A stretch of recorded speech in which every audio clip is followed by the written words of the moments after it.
The rising sun burned red over the Pacific. But to the men who flew under it, the world was theirs long before the sun ever rose. They were called the Sky Kings, Japan's elite fighter pilots, raised in the shadow of empire, shaped by discipline, and trained to believe that honor was worth more than life. The cockpit was not merely a machine seat to them, it was a shrine. Their fighter, the Mitsubishi A6M0, was a blade drawn from the heavens. Light, fast, beautiful, deadly. At the war's opening in 1941, these men carved ribbons of flame through the skies over China, the Philippines, and the Coral Sea. American and British pilots found themselves outmaneuvered, outgunned, and outflown. Many of them never even saw the face of the man who shot them down. For the Japanese ace, the dogfight was not just combat. It was ceremony. Each kill was a clean cut. Each loss was a sacred wound. To understand what the B-29 would later shatter, we must first understand what the empire had built. In the flight schools of Tokorozawa and Tsuchiura, instructors drilled their cadets with a philosophy that bordered on the spiritual. The pilot must become the aircraft, they were told. The aircraft must become the wind. They studied not just maneuvers, but Zen. They were taught that fear could not enter the cockpit. If it did, death would find it. Their machines, too, were molded by this belief. The Zero was built with impossible grace. Stripped of armor, its airframe was thin as a dragonfly's wing, its turns tighter than any Allied fighter could match. To Western engineers, it seemed a contradiction. A plane that could dive, climb, and dance in air as if it weighed nothing. But it was not built for survival. It was built for first strike and final glory. In 1942, this glory seemed invincible. In the skies over the Solomon Islands and Dutch East Indies, Japanese aces racked up kill counts that stunned Allied command. Names like Saburo Sakai and Hiroyoshi Nishizawa became whispered legends, not in Tokyo, but in enemy barracks, where young American airmen studied their tactics and feared their shadows. Nishizawa, often called the Devil of Rabaul, was said to shoot down fighters in spirals, laughing through his mask as he did. But the truth was more complex. These men, as much as they reveled in myth, also carried unbearable weight. They flew constantly. They slept little. They were asked to do more than kill. They were asked to believe they were gods. Factories across the Japanese home islands hummed with devotion. Women and children helped shape the skin of the Zero, hand-riveting its bones in unheated sheds as the war swallowed more and more of their world. There were no luxury tools, just hands, sweat, rice paper schematics, and belief. In Hiroshima and Nagoya, shrine ceremonies were held for the newest class of pilots before they ever left the ground. Mothers sent their sons off not to return victorious, but to die well. To the samurai airmen of Japan's early war years, death was not defeat, it was transcendence. This belief gave the Zero its wings. It also doomed it. For all its grace, the Zero was not a machine of the future. It had no self-sealing fuel tanks. Its fuselage was paper-thin.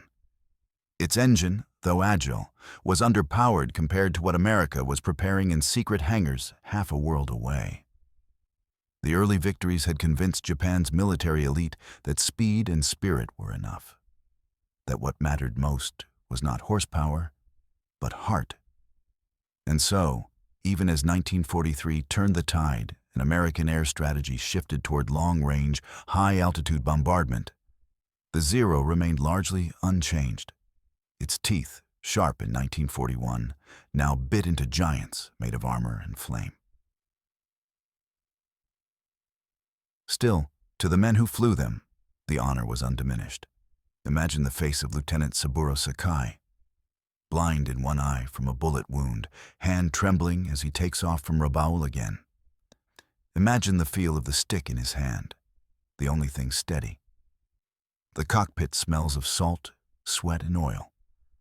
Below, American carriers wait like predators. Above, the clouds are quiet. He knows he may not return. He goes anyway. Their enemies respected them. Allied pilots wrote in journals about the skill, the bravery, and the madness of Japanese Zero pilots who would dive headlong into walls of flak, sometimes refusing to eject, even as their wings caught fire. Dogfights over the Marianas, the Philippines, and New Guinea turned into swirling dances of death. In one engagement over Leyte Gulf, an American bomber crew reported seeing a Zero pilot make 5 separate attack runs against their formation, each time returning with new holes in his fuselage, each time flying closer. The bomber survived. The Zero did not. In Japan, the tide of war was not yet spoken of in loss. Newspapers still told of triumph. Mothers still bowed to planes overhead. But the factories grew quieter. The steel grew scarcer, and the gods in the sky were thinning. By 1944, the empire's best had already fallen, not from failure, but exhaustion. What remained were boys barely trained, flying machines not meant for the sky that was coming. A sky too high, too fast, too cold. The era of the Zero had been one of myth, of man shaping machine through will and spirit. But war does not honor myths. It only honors what works. And something was coming from the west, an engine louder than thunder, a shadow longer than any dogfight could chase. A bomber, a fortress, a machine so fast, so high, that even the greatest ace might never reach it. What happens when the sky is no longer yours? It began not with a roar, but with a whisper. The kind that passed between engineers over blueprints, between generals in war rooms, and between men who knew that the next war would not be won in the trenches, but in the air. The B-29 Superfortress wasn't born in battle. It was born in silence, in testing grounds and factories, in the steel-bending echo of Kansas workshops and the dry hum of Boeing's wind tunnels in Wichita. It was an answer before the question had even fully formed. A machine designed not to match the war, but to end it. America didn't build planes like Japan. It didn't rely on reverence or ritual. It relied on industry, on power, on scale. Where the Zero was handcrafted with monastic care, the B-29 was conjured through sheer force of numbers, the weight of assembly lines, the rhythm of rivet guns, and the steady pulse of an economy that had learned to feed the furnace of total war. The B-29 wasn't simply large. It wasn't simply fast. It was impossible. And yet, by 1943, it was real. Gleaming like liquid metal beneath the sun, engines quiet before ignition, wings stretching wider than anything Japan had prepared to face. The design process alone had stunned even those within it. From its inception, the B-29 was envisioned not as a bomber, but as a skybound fortress, an airborne city that could fly higher than the tallest mountain in Japan, faster than most enemy fighters, and farther than any previous bomber had dared. This ambition came at a price. More than $3 billion, in 1940s dollars, was poured into the project. At the time, it was the most expensive weapons program in history, dwarfing even the Manhattan Project in scale and manpower. But money wasn't the only thing that built the B-29. It was built by calloused hands and sleepless minds. In Kansas, Georgia, and Washington, over 130,000 workers, many of them women, assembled the beast piece by piece. They worked under fluorescent light and factory heat, filing into shift lines like soldiers themselves. They didn't always understand the machine they were building, but they knew it would fly, and they knew it would matter. In Boeing's Wichita plant, some workers called it the Giant. Others simply called it her. Beneath its smooth silver skin, the B-29 carried secrets, technological marvels that the Axis powers could scarcely imagine. A pressurized cabin, allowing the crew to fly at 30,000 feet without freezing. An analog computing system that could automatically calculate defensive fire, directing its .50 caliber machine guns with chilling precision. Turbo-supercharged Wright R3350 engines, each capable of generating 2,200 horsepower, shoving the bomber through the sky like a bullet made of thunder. For the engineers, it was a dream made real. For General Curtis LeMay, the man who would later command the entire strategic bombing campaign in the Pacific, it was destiny. LeMay didn't believe in half measures. He believed in overwhelming force, total pressure, relentless grind. And he saw the B-29 not just as a weapon, but as a message. To enemies, to allies, to history. While kamikaze pilots recited poetry and bowed to altars before takeoff, B-29 crews ran checklists. They drilled engine restarts and pressure seal protocols. They didn't fly with ceremony. They flew with procedure, with radios, with mathematics. That, more than anything, marked the contrast. On one side, a nation steeped in tradition where death was proof of purpose. On the other, a nation that mass-produced survival. A nation that didn't believe its boys should die, but that its machines should carry them far enough not to need to. Even visually, the difference was profound. Imagine it.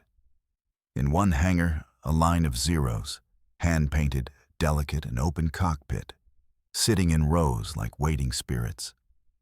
In another, a B-29, shimmering like steel, with armor plating, internal heating, and a crew sealed inside like organs in a rib cage.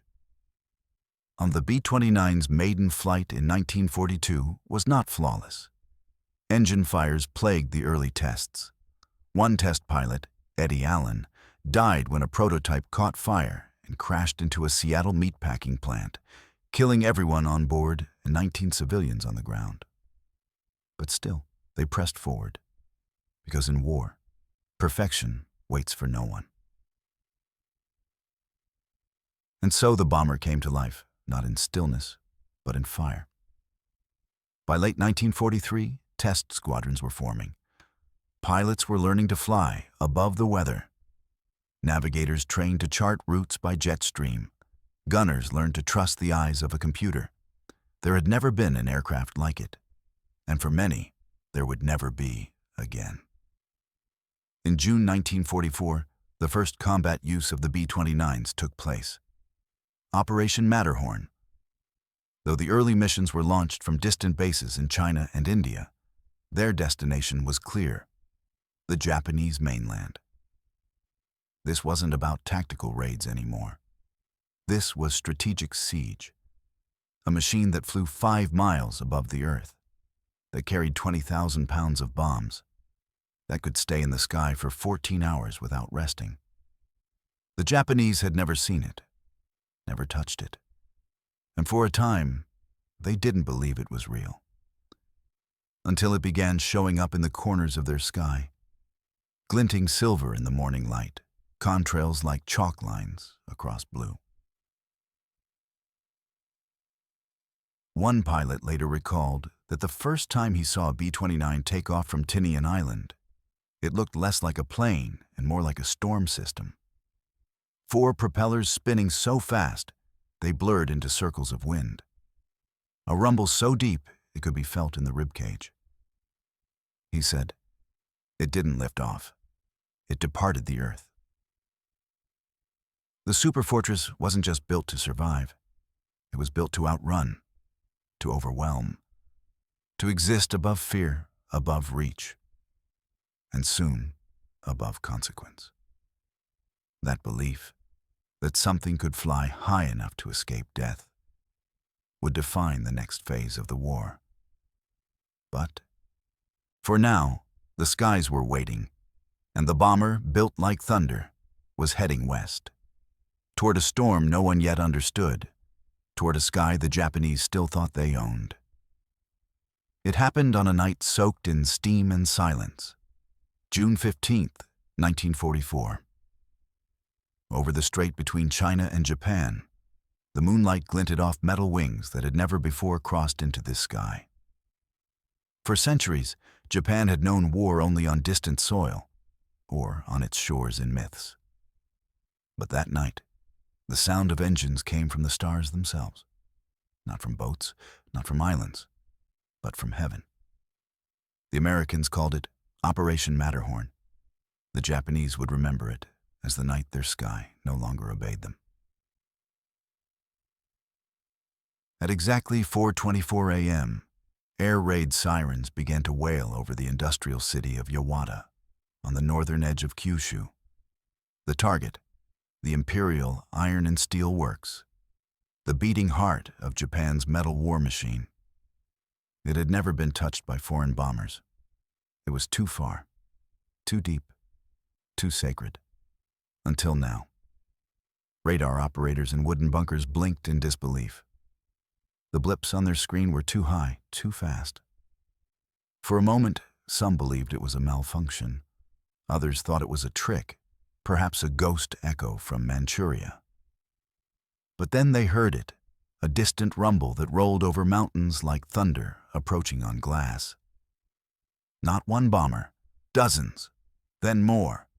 It was the B-29's debut over Japan, and it would not be forgotten. Under Lieutenant Masaru Takanashi, a decorated ace of over 20 kills, was among the first to scramble from a southern airfield. His Zero had slept under camouflage netting, hidden among the trees. Mechanics pulled away brush and rolled the plane out with gloved hands, breath fogging in the cool dawn air.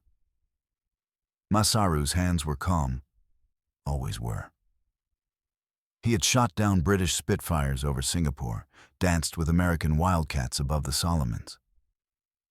But this morning, something was wrong. There was no chatter over the radio, no frantic calls, just a silence so sharp it felt like a blade. He launched into the blue, engine howling, eyes searching the sky. What he saw was not a formation of bombers. It was a fleet of cities in motion. From below, the B-29s moved like shadows, but from within, they flew through silence. At 30,000 feet, the world is still. Sound becomes muffled by the hiss of pressurized oxygen. The earth curves beneath you. Cities shrink to sparks of light, forests to moss. Inside the superfortress, the crew worked like parts of a clock: navigator, bombardier, gunners, co-pilot.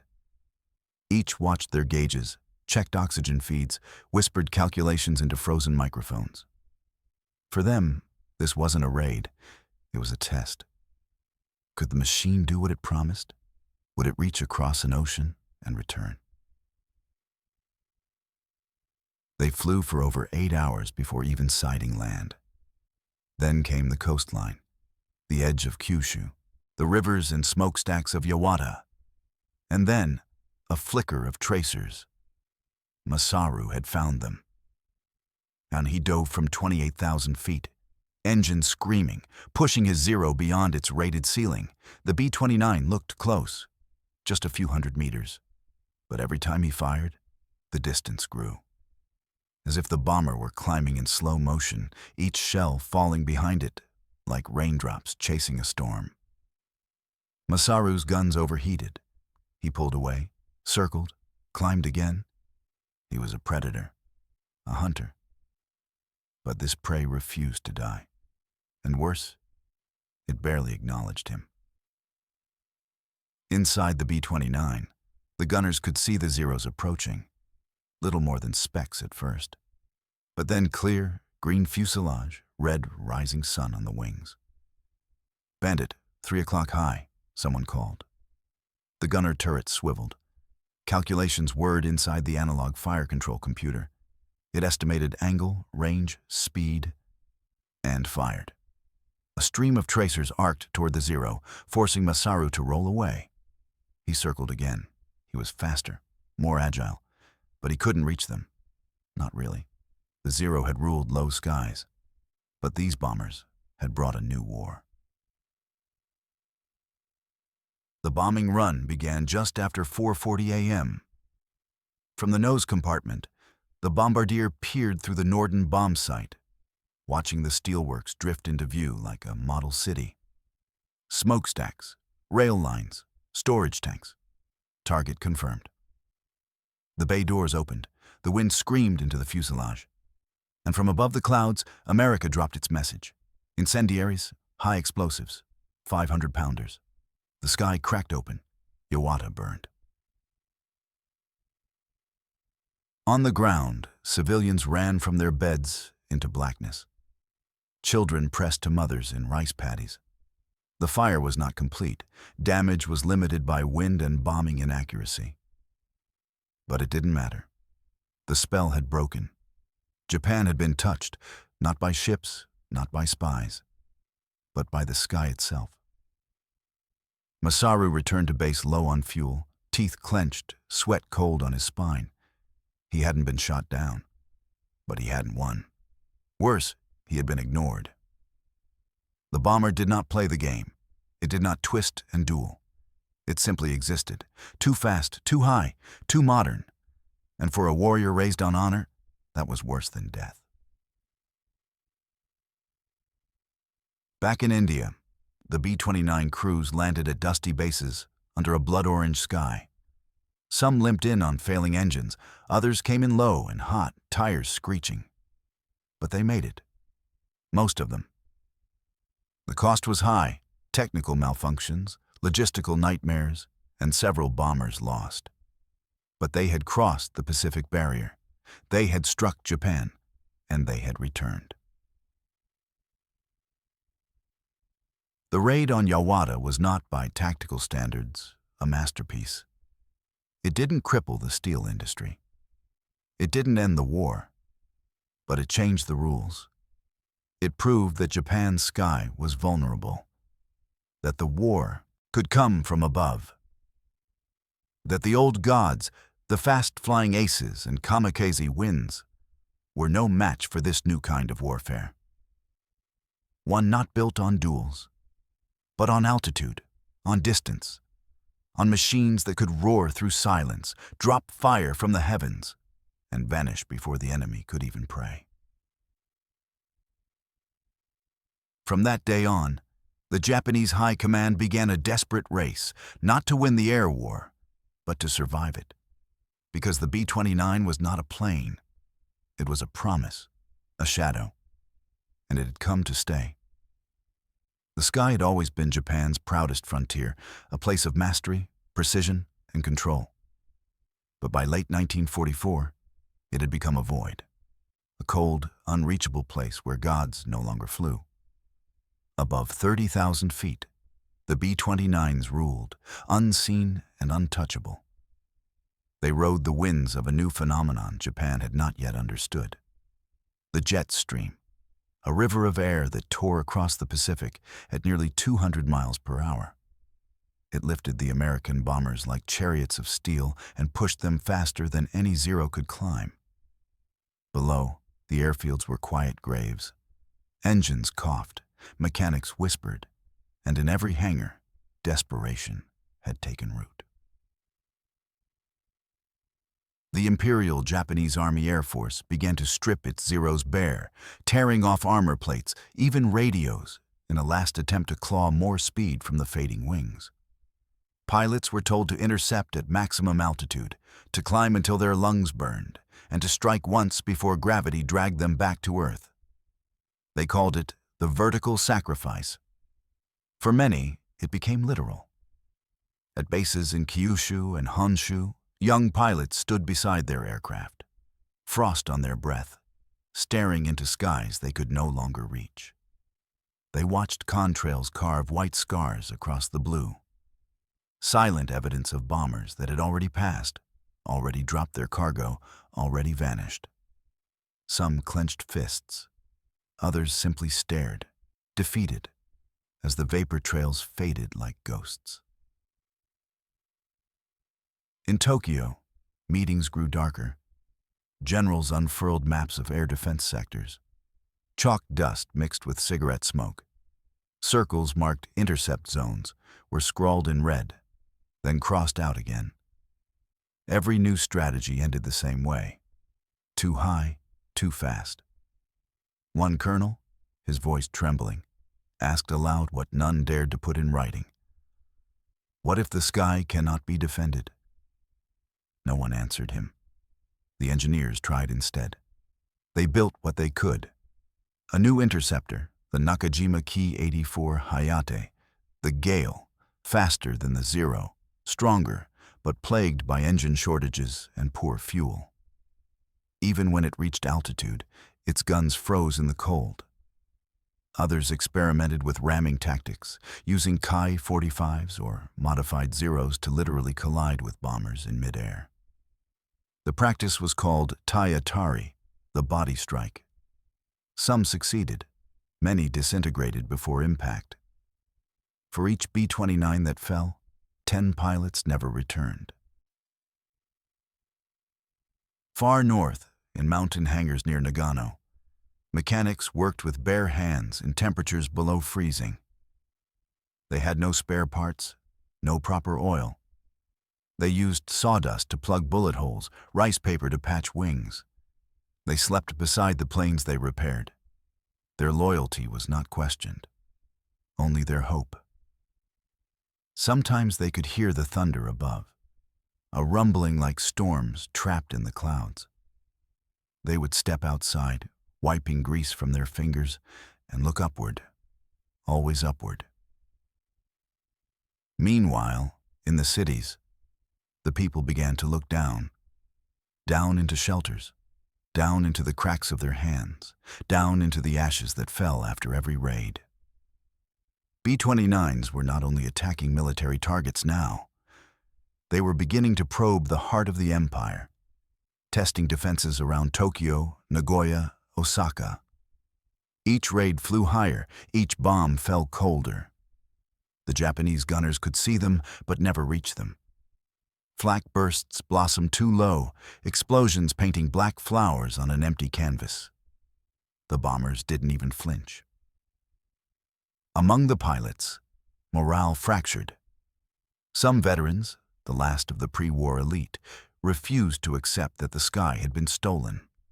They called the B-29 a ghost fortress, convinced that if they only climbed higher, if they only believed harder, they could bring it down.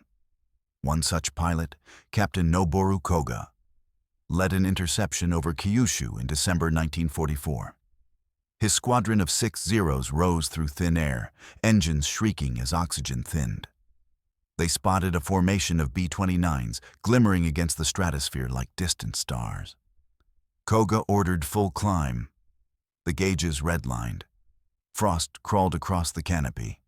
At 32,000 feet, his engine sputtered. The Zero shuddered. He fired a burst anyway, tracers flickering toward silver dots that never grew closer. The guns jammed. The engine coughed once. Then silence.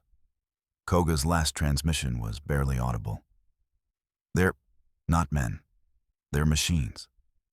Moments later, his plane stalled and vanished into cloud. In America, newspapers printed headlines about the invisible fortress and flying higher than Everest. To the public, the B-29 was proof of inevitability, of industrial destiny. But for those inside the planes, the war was far from easy. Frostbite claimed fingers. Engines caught fire mid-flight. Navigators lost bearings over endless seas. Gunners stared for hours into nothing, watching only the thin horizon and the trembling hands of their altimeters. And still, they went back, mission after mission. While below them, Japan's best pilots exhausted themselves chasing ghosts. As winter deepened, Japan's cities began to shimmer with a strange, terrible beauty.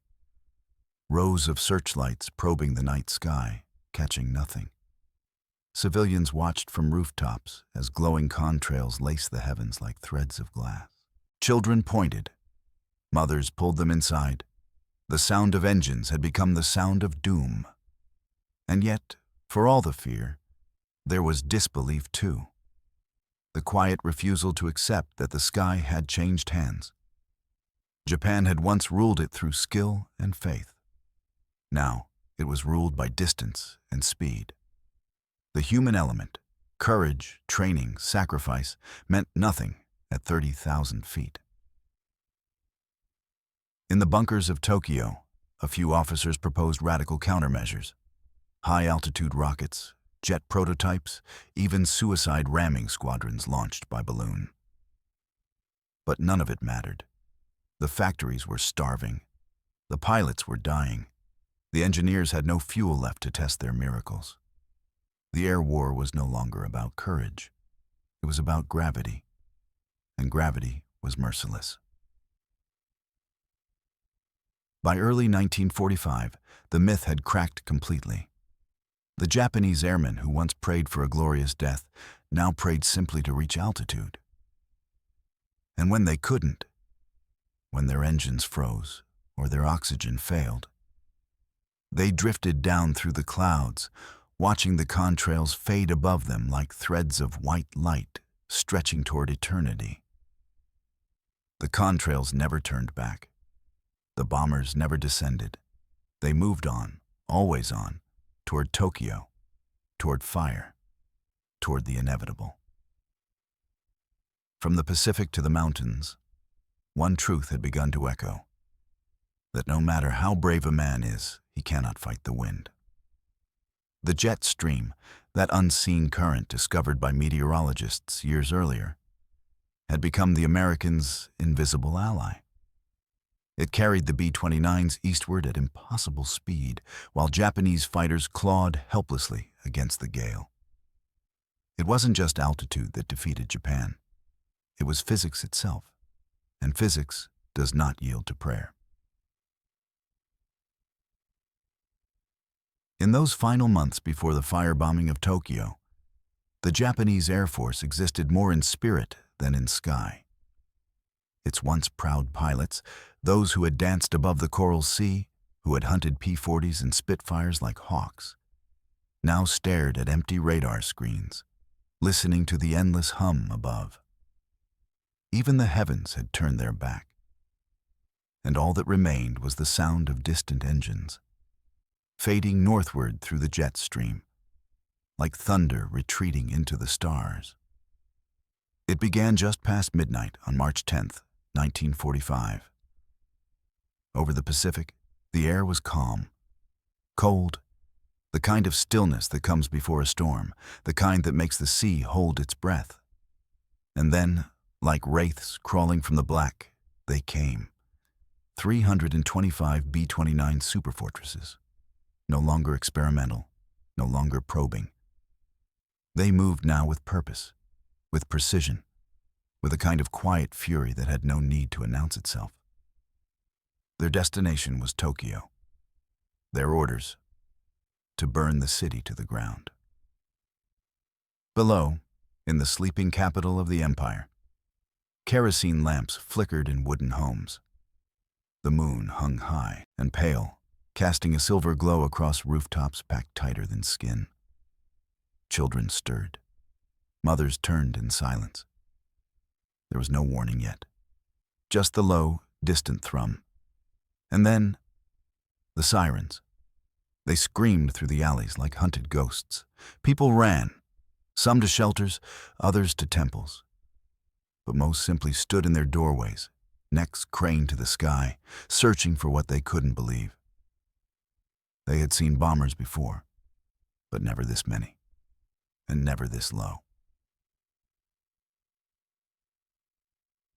Unlike the high-altitude raids of months prior, the bombers tonight flew low, between 5,000 and 9,000 feet. Close enough to feel the heat rising from the city even before the fires began. Their bellies opened not with iron, but with napalm. Clusters of E-46 incendiary bombs that exploded mid-air, scattering thousands of burning gelatin-filled bomblets across the wooden skeleton of Tokyo. Each B-29 carried over 7 tons of fire, and each one dropped it all. Within minutes, the city ignited. The flames did not grow. They leapt. Oxygen was sucked from entire districts as firestorms fed themselves, drawing in wind like lungs inhaling. Roof tiles curled and shattered. Power lines snapped and danced like serpents. The night sky turned orange, then blood red, then black. Whole neighborhoods vanished in seconds. The rivers filled with burning bodies. Fire moved faster than men could run. It didn't chase, it swallowed. The bomber crews could see it all from above, and they kept flying. Inside one B-29, co-pilot William McBurney wrote afterward, "I couldn't hear the bombs hit, but I could see the reflection of the city on the underside of our wings. It looked like we were flying over hell." Another, Gunner Thomas Lowell, recalled, "We were trained to destroy factories. But that night, it was houses. It was people.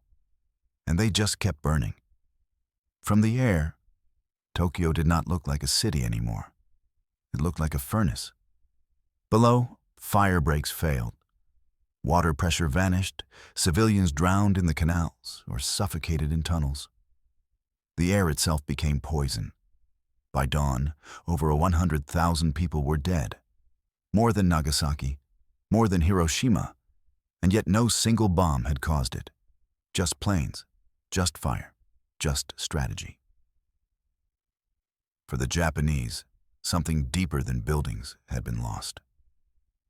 Until that night, there had always been a belief, however thin, that honor could still shape the war. That with enough courage, enough sacrifice, even a small island nation could hold the sky. But fire has no honor. It burns without thought, without mercy, without duel.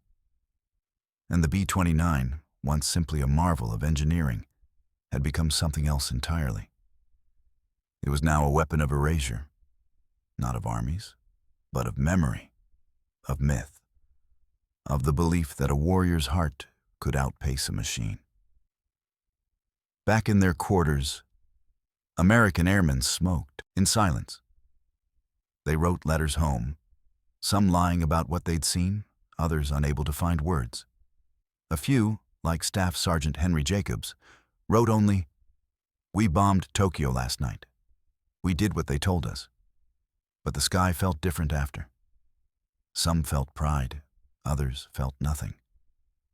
But all of them understood that the world had changed, that warfare was no longer measured in kill counts or captured flags. It was now measured in temperatures. In the weeks that followed, the raids intensified. Nagoya, Osaka, Kobe. Cities became experiments in airflow and burn rate.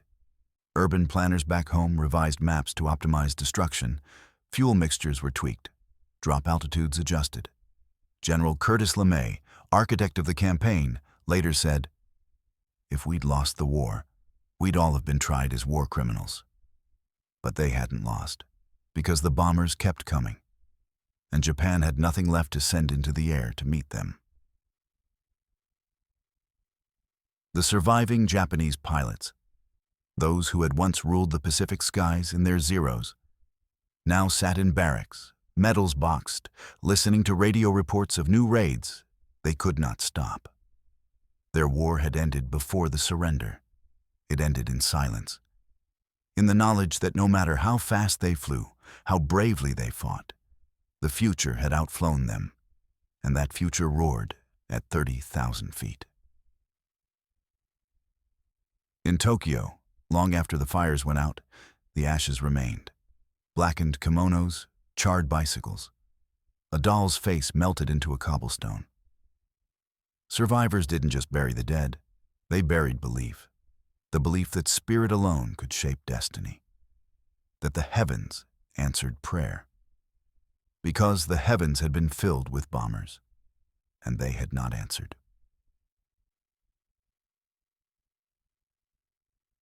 In the final months of the war, as the mushroom clouds of Hiroshima and Nagasaki scorched their names into history, the B-29 remained, not as symbol, but as sentence.